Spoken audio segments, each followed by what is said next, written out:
So I mentioned at the top of the show that we are also going to cover a court ruling that came out of a federal court in Texas last week that invalidated a longstanding rule by the FDA, the Food and Drug Administration, that approves the so-called abortion drug.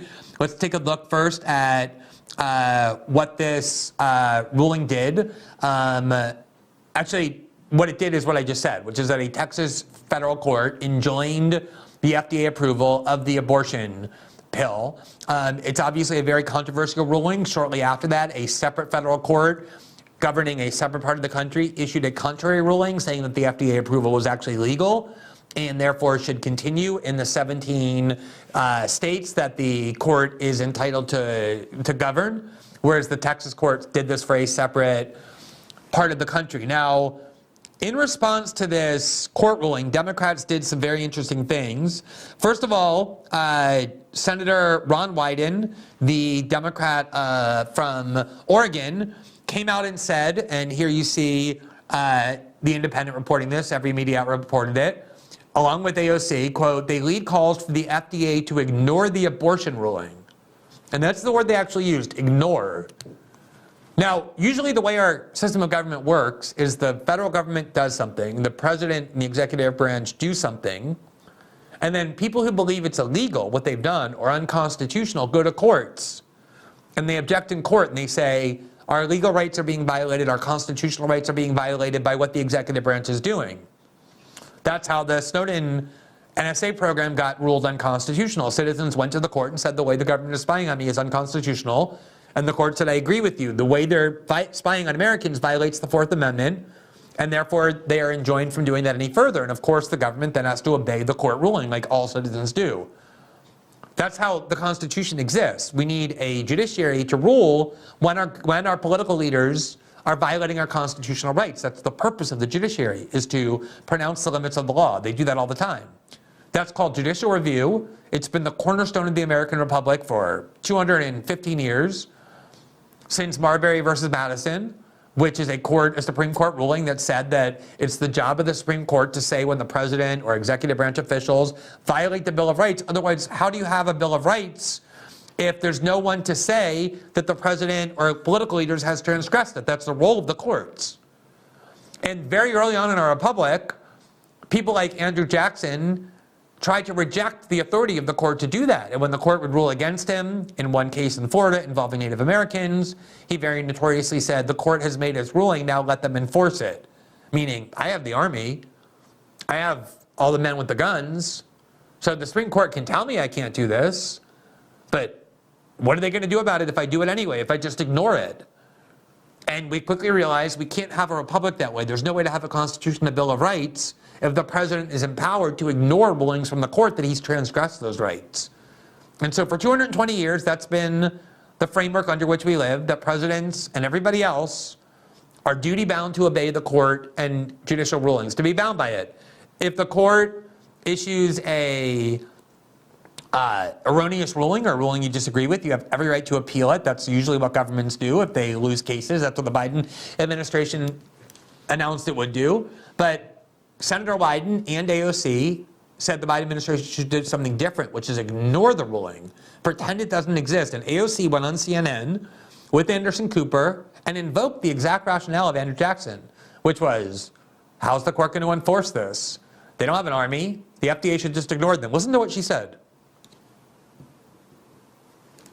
This afternoon, a couple hours ago, what did you think?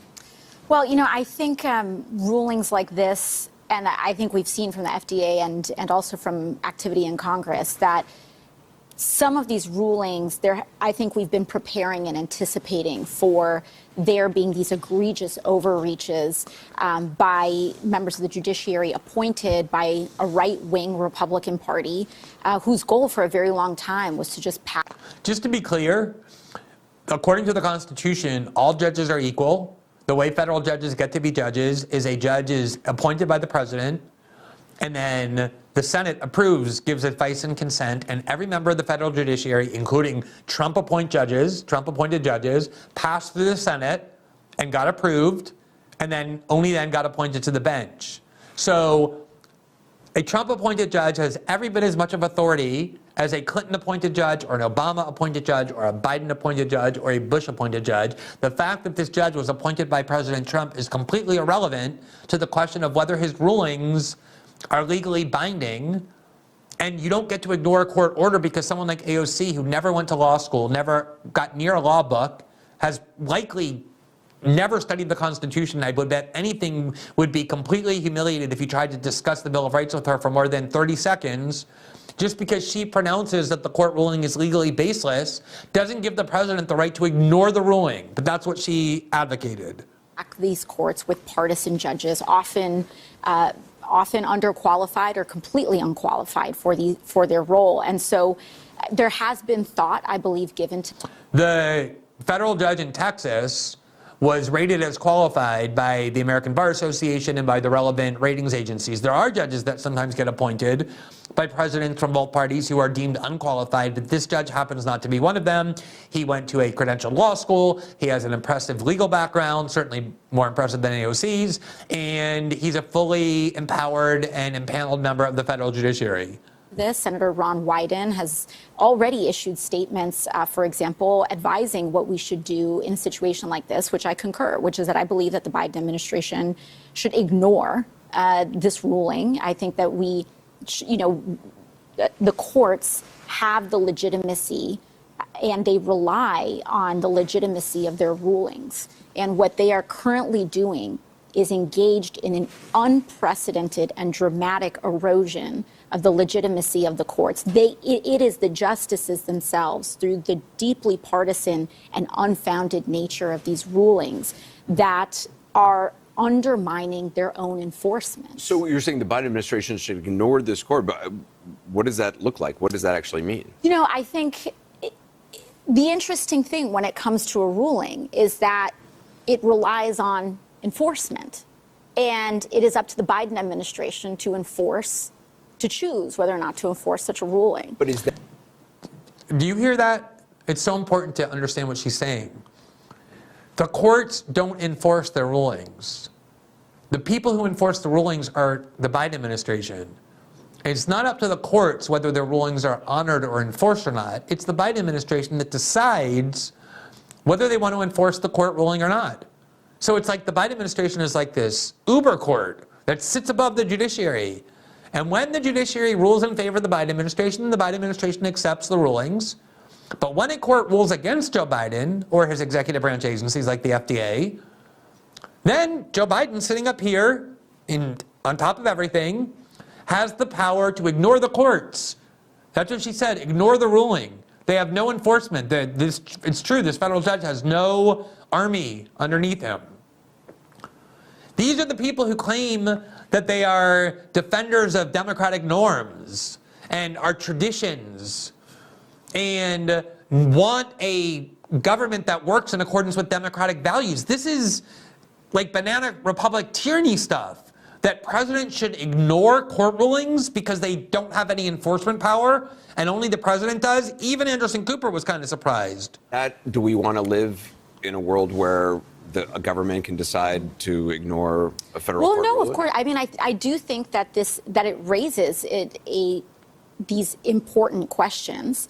And I do think that when we look at, and there are serious questions that the FDA and the Biden administration is going to have to figure out and how exactly we map this out. But on the other hand, what we are also seeing is a power grab over our courts in which the laws passed by Congress and the rules and policies passed by the executive branch now are going to require unanimous consent from 650 district court judges, many of which are appointed with even, the American Bar Association saying that they're completely unfit for the role. Okay, again, that wasn't the case for this judge. And the American Bar Association isn't a constitutional body. They advise the Senate. And when the Senate decides, well, we don't agree with you, we think this person is qualified, and they vote on the judicial nominee of the president, that's the end of the story. That's a federal judge, and his rulings are constitutionally valid and binding, and you don't have the option whether to abide by them or not. If you want to keep a constitutional republic, first of all, it's not just her ignorance that bothers me or her tyrannical impulses that are disturbing, although those are. It's also just how incredibly dishonest she is. She spent 3 minutes saying Biden should ignore the court ruling. They have no enforcement. They can't force the president to ignore it, to abide by it. And when Anderson Cooper said, do you really want to live in a country where the president just ignores court rulings? She said, no, of course not. That's not what I'm saying. Even though she had just spent 3 minutes saying it. And then 10, 15 seconds later, she said, on the other hand, and then went back to advocating it again. Now, if it were just AOC, I'd probably ignore it. But the fact is, it was also Senator Wyden, and I haven't seen a single Democrat, not one, anyone in the media, anybody, say this is extremely disturbing. You saw Anderson Cooper kind of shocked. Now, AOC went back on CNN, and to her credit, I will give credit to Dana Bash, who tried to get AOC to understand this seems extremely radical and a violation of everything Democrats have been claiming they're fighting for the last 6 years since Trump, which is a restoration of democratic values. When you're telling the president he should just ignore court rulings, what you're trying to slime out of this. You just heard me ask the secretary about was something that you called on the Biden administration to do, which is just to simply ignore the court ruling. That's a pretty stunning position if you think about it in the abstract, about the notion of just ignoring a judge's position. So my question is, when this case is resolved by the Supreme Court, should the administration follow that decision if that decision ends up banning this abortion drug?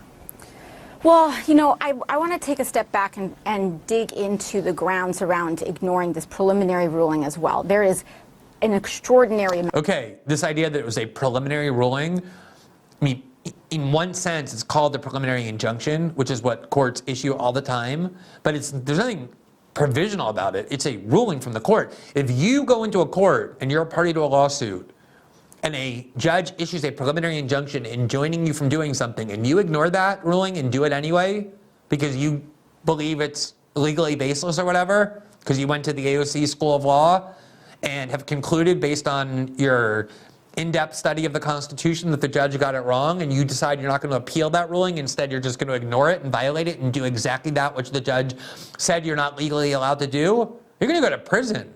You're going to start off with monetary fines and contempt of court, and then you're going to get criminally held in criminal contempt of court. That's what she's saying. But she's saying you can't do anything about it. You don't have an army. You can't fight. You know, they'll just send the marshal, the federal marshal, and arrest you. So you have to obey the court order. But Joe Biden, he has an army behind him. Who's going to go and arrest Joe Biden? How's the federal district judge going to force Joe Biden to abide by the judicial ruling? Now, even CNN recognizes this is insane. This is like the immediate unraveling of the entire republic. Listen to what she says. Of precedent for this. There is a term known as agency non-acquiescence, and this has been used in for folks saying this is a first, that this is precedent setting. It is not. The Trump administration also did this very thing, but also it has happened. Oh, so apparently, and I haven't heard a single example where this occurred, where the Trump administration came out and said, we're going to ignore this court ruling. They appealed court rulings, which they have every right to do. I've never heard anyone in the Trump White House say, we think we can ignore a court ruling.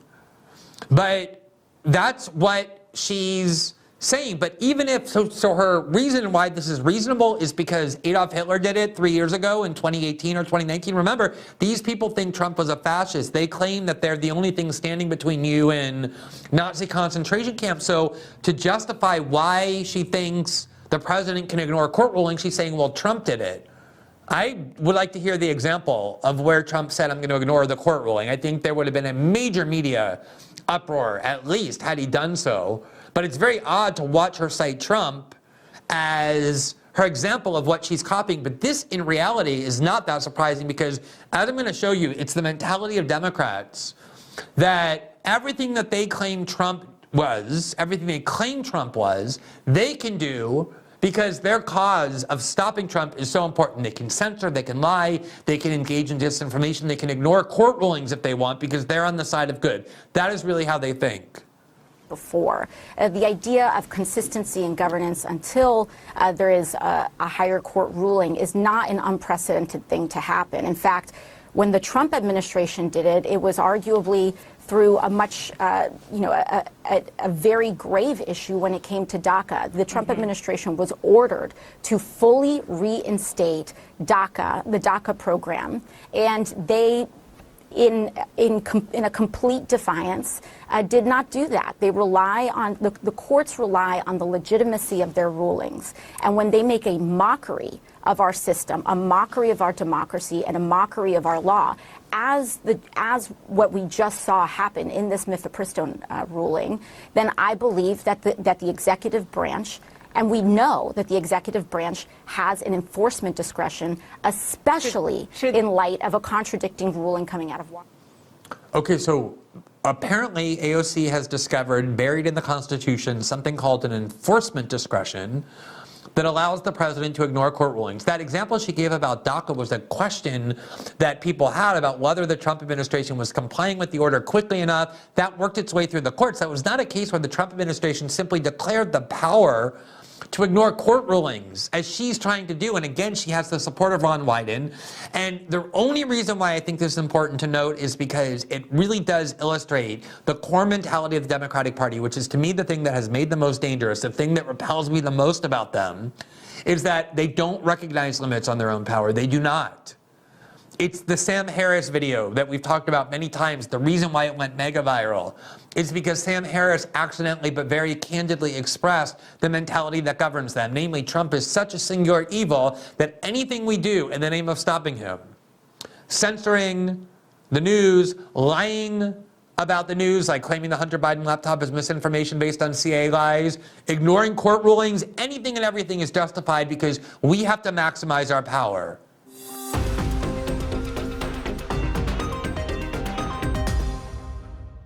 Thanks for watching this clip from System Update. Catch our full shows for free, live weekdays at 7 p.m. Eastern on Rumble, and join our locals community at greenwald.locals.com for all of my written journalism, exclusive after-show Q&As, and more.